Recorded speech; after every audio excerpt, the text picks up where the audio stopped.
I'm interested in your use of the word self-determination because my son, who currently lives in Israel and served in the Israeli army, is engaged to a young lady, Sivan, from Sderot. Now, there's nobody in this room who would allow their child to be at UVM with rockets falling on the campus every day, 4 times a week, 7 times a week. Yet for the last 7 or 8 years, Sderot has been constantly bombarded with the Qassam rockets, and Sivan and her classmates have had to run out of the dorm in the middle of the night in their nightgowns, et cetera, et cetera.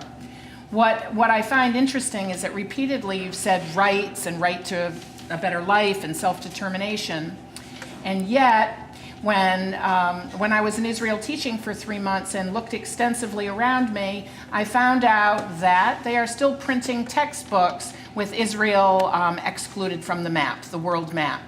And I believe that Israel has the right to exist, and I believe that Israel has the right to self-determination.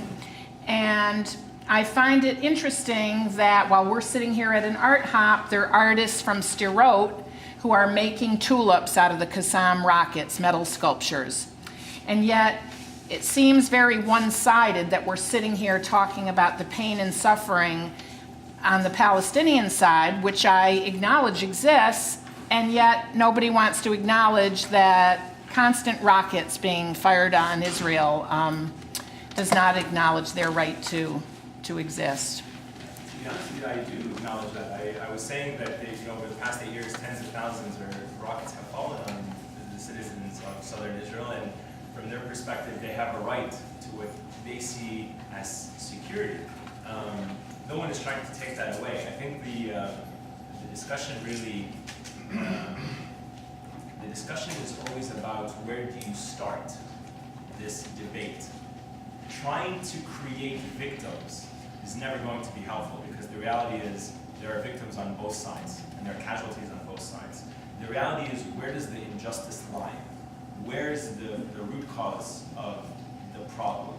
And I think this is really the question that you have to ask. And surprisingly, sometimes Israeli society is much more advanced than American society in terms of the discussion that they're willing to have about what it is that they're doing, about their state's fundamental rights, about what extent it took for that state to exist.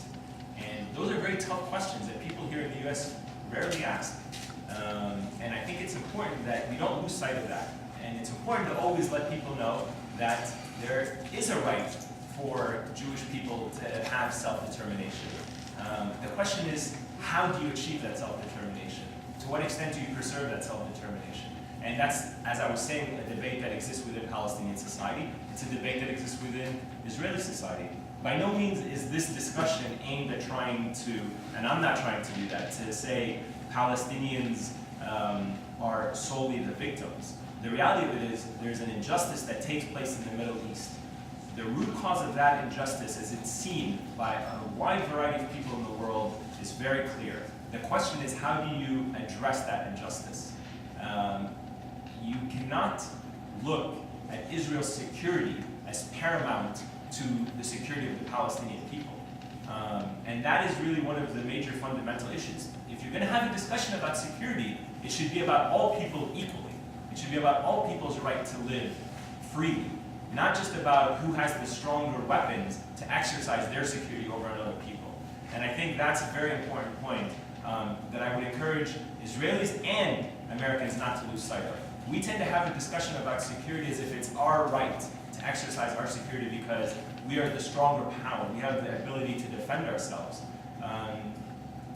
Military might is never going to solve the Israeli-Palestinian conflict justly. And that's really, I think, a cornerstone of trying to address the roots of the conflict. Other questions? Whenever I look at this conflict, and I don't know very much about it, but I know that America is supplying a lot of money to the Israeli military and supplying